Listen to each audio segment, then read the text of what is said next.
नमस्कार, चार का चक्रव्यूह देख रहे हैं आप। मैं हूं आपके साथ राधिका राज। आज चार के चक्रव्यूह में बात होगी सपा प्रमुख अखिलेश यादव की, जहां सीएम योगी ने एरोस्पेस और रक्षा केंद्र पर ऐलान किया है, जिसके बाद अखिलेश यादव ने पलटवार किया। तो क्या कुछ कहा अखिलेश यादव ने, बताएंगे आपको विस्तार से। साथ ही बात होगी सीएम योगी की, जहां सीएम योगी ने मिल्कीपुर सीट पर होने वाले उपचुनाव पर संदेश दिया है, जिससे सभी अटकलों पर ब्रेक लग गया है। फिर बात होगी आजाद पार्टी की, जिन्होंने महाकुंभ पर टिप्पणी करके अपनी मुश्किलें बढ़ा दी हैं। और आखिर में बात होगी कांग्रेस की, जहां कांग्रेस पार्टी ने भी महाकुंभ पर निशाना साधा है। तो चलिए शुरू करते हैं चार का चक्रव्यूह। पहली खबर सपा प्रमुख अखिलेश यादव से जुड़ी है। दरअसल उत्तर प्रदेश स्थित प्रयागराज महाकुंभ में योगी कैबिनेट की बैठक हुई। इसके बाद एक प्रेस वार्ता में मुख्यमंत्री योगी आदित्यनाथ ने कई योजनाओं का ऐलान किया। अब इस पर समाजवादी पार्टी के राष्ट्रीय अध्यक्ष अखिलेश यादव ने टिप्पणी की है। कन्नौज सांसद ने दावा किया कि सीएम योगी जो घोषणाएं की है उसके लिए बजट ही नहीं है। उत्तर प्रदेश के पूर्व सीएम ने एक अखबार की कतरन शेयर करते हुए सोशल मीडिया साइट एक्स पर लिखा कि झूठ ना बोलो, गंगा के तट ना करो घोषणा बिन बजट। इससे पहले भी सपा चीफ ने सोशल मीडिया साइट पर एक्स पर योगी कैबिनेट पर कटाक्ष किया था। सीएम और उनके कैबिनेट सहयोगियों द्वारा किए गए गंगा स्नान पर सपा चीफ ने कहा था, यही प्रार्थना है प्रभु से, जो भी संगम तट जाए उसके अंदर सौंदर्य, प्रेम और करुणा उपजाए। बता दें कि मुख्यमंत्री योगी आदित्यनाथ की अध्यक्षता में बुधवार को तीर्थराज प्रयागराज में मंत्रिमंडल की बैठक आयोजित की गई, जिसमें योगी सरकार ने प्रदेश के विकास को गति देते हुए 10 अहम प्रस्तावों को मंजूरी दी। इसमें उत्तर प्रदेश को एरोस्पेस और डिफेंस सेक्टर में महारथी बनाने के उद्देश्य से नई नीति को मंजूरी दी गई।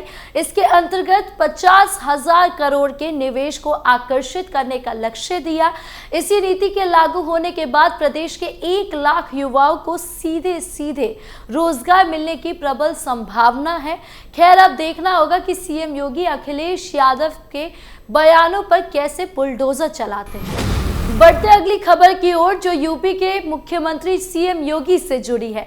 दरअसल उत्तर प्रदेश के मुख्यमंत्री योगी आदित्यनाथ ने प्रयागराज महाकुंभ में मंत्रिमंडल की बैठक करके और एनडीए के सहयोगी दलों के मंत्रियों के साथ गंगा में डुबकी लगाकर विपक्ष के इस आरोप को चतुराई से खारिज करने की कोशिश की कि भाजपा के सहयोगी दल उनसे अलग हो रहे हैं। मुख्यमंत्री ने महाकुंभ में कैबिनेट की बैठक करने के बाद उप मुख्यमंत्री केशव प्रसाद मौर्य और ब्रजेश पाठक के अलावा अन्य मंत्रियों के साथ बैठक में लिए गए फैसलों पर संवाददाताओं को संबोधित किया। बाद में सीएम योगी ने अपने मंत्रियों के साथ फोटो खिंचाई और अचानक उन्होंने राजद के सहयोगी दलों के नेताओं और कैबिनेट मंत्रियों, अपना दल यानी सोने लाल के नेता आशीष पटेल और निषाद पार्टी के प्रमुख संजय निषाद को बुलाया। उन्होंने सबसे पहले उत्तर प्रदेश के तकनीकी शिक्षा मंत्री आशीष पटेल को बुलाते हुए कहा, अरे कहाँ पीछे छुपे हैं आशीष पटेल जी। सीएम योगी की ये बात खास तौर पर इसलिए महत्वपूर्ण है क्योंकि आशीष पटेल ने हाल ही में कई बार वरिष्ठ सरकारी अधिकारियों पर अपने खिलाफ साजिश रचने का आरोप लगाया था। राजद के एक अन्य सहयोगी दल निषाद पार्टी के नेता और प्रदेश के काबीना मंत्री संजय निषाद पिछले साल 20 नवंबर को हुए उपचुनाव में कठेरी विधानसभा सीट पर अपना उम्मीदवार उतारना चाहते थे, लेकिन भाजपा द्वारा इस सीट पर अपना प्रत्याशी उतार जाने से वो कथित रूप से नाराज थे। सुहेल देव भारतीय समाज पार्टी के एक अन्य वरिष्ठ सहयोगी और प्रदेश के अल्पसंख्यक एवं पंचायती राज मंत्री ओम प्रकाश राजभर को भी असहमति दी गई। मुख्यमंत्री पिछड़े वर्गों के एक अन्य मंत्री अनिल राजभर का भी जिक्र करना नहीं भूले, जो पूर्व मंप ओम प्रकाश राजभर की आलोचना करते थे। मुख्यमंत्री का इन पार्टियों के मंत्रियों को तवज्जो देना और भी ज्यादा अहम है क्योंकि भाजपा 5 फरवरी को अयोध्या में महत्वपूर्ण मिल्कीपुर उपचुनाव के लिए तैयार है। राजनीतिक विशेषज्ञों का मानना है कि भाजपा के अन्य पिछले वर्गों के सहयोगी राज्यों की मुख्य विपक्षी समाजवादी पार्टी के पीडीए यानी पिछड़ा, दलित और अल्पसंख्यक की एकजुटता के जरिए खुद को मजबूत करने के प्रयासों का मुकाबला करने के लिए महत्वपूर्ण है।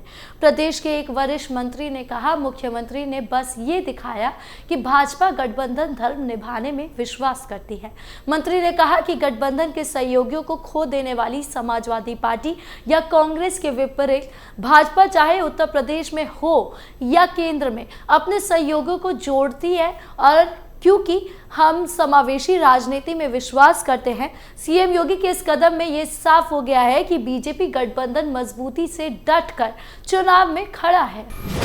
खबरों में आगे बढ़ते हैं, जहां बात चंद्रशेखर आजाद की पार्टी की होगी। दरअसल हाल ही में आजाद पार्टी के प्रमुख चंद्रशेखर आजाद ने महाकुंभ को लेकर विवादित बयान दिया था कि महाकुंभ वो जाएगा जो पापी है, जिसके बाद सियासत गरमाई थी। जिसके बाद अब एक बार फिर आजाद पार्टी की एक महिला मंत्री ने महाकुंभ पर टिप्पणी की है, जिससे कयास लगाए जा रहे हैं कि इससे आजाद पार्टी के वोटर्स कट सकते हैं। दरअसल उत्तर प्रदेश के मुरादाबाद में एक महिला ने हिंदू देवी देवताओं, साधु संतों और महाकुंभ को लेकर अपशब्द कहे, जिसका वीडियो सोशल मीडिया पर तेजी से वायरल हो रहा है।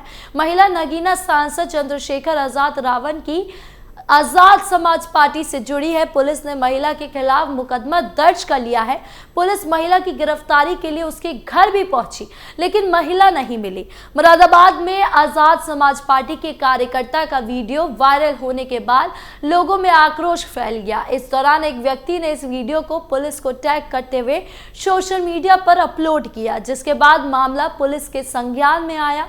पुलिस ने तुरंत मझौला थाने में महिला के खिलाफ मामला दर्ज करके मामले की जांच शुरू कर दी। मुरादाबाद के एसपी सिटी कुमार रणविजय सिंह ने बताया कि थाना अध्यक्ष मझौला के संज्ञान में एक वीडियो लाया गया, जिसमें एक महिला ने हिंदू देवी देवताओं और कुंभ के संबंध में अपशब्द कहे हैं। इस वीडियो का संज्ञान लेते हुए एक मुकदमा मझौला थाने में दर्ज किया गया। उन्होंने कहा कि महिला का मुरादाबाद से संबंध बताया गया।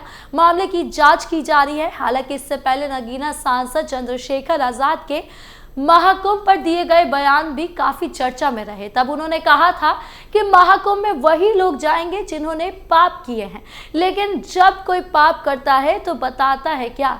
सीएम तानाशाही रवैया अपना रहे हैं, उन्होंने मन में आता वही करते हैं। तब चंद्रशेखर आजाद ने इस बयान पर जमकर विरोध हुआ था। बीजेपी नेताओं के अलावा साधु संतों ने उनके बयान की आलोचना की थी और अब एक बार फिर से इसी तरह के बयान के बाद आजाद पार्टी की मुश्किलें आगामी चुनाव में बढ़ सकती हैं।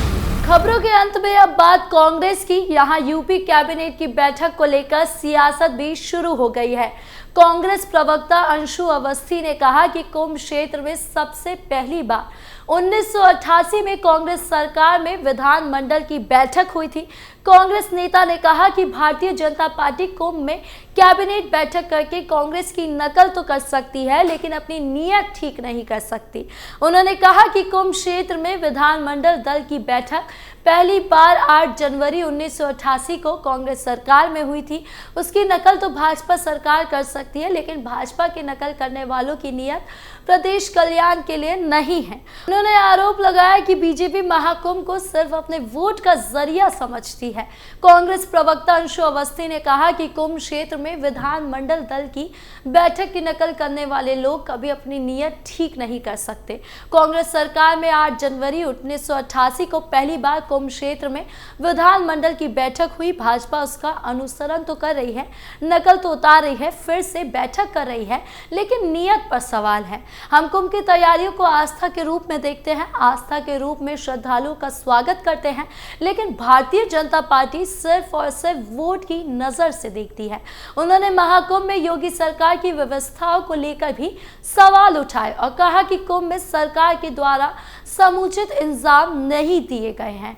आप नकल कर रहे हैं। हमने वहां विधानमंडल की बैठक करके कल्याणकारी काम किए थे, लेकिन बीजेपी की जो बैठक है उसमें सिर्फ धार्मिक ध्रुवीकरण, हिंदू मुसलमान आधारित बैठक होगी, जिससे समाज जुड़ेगा नहीं।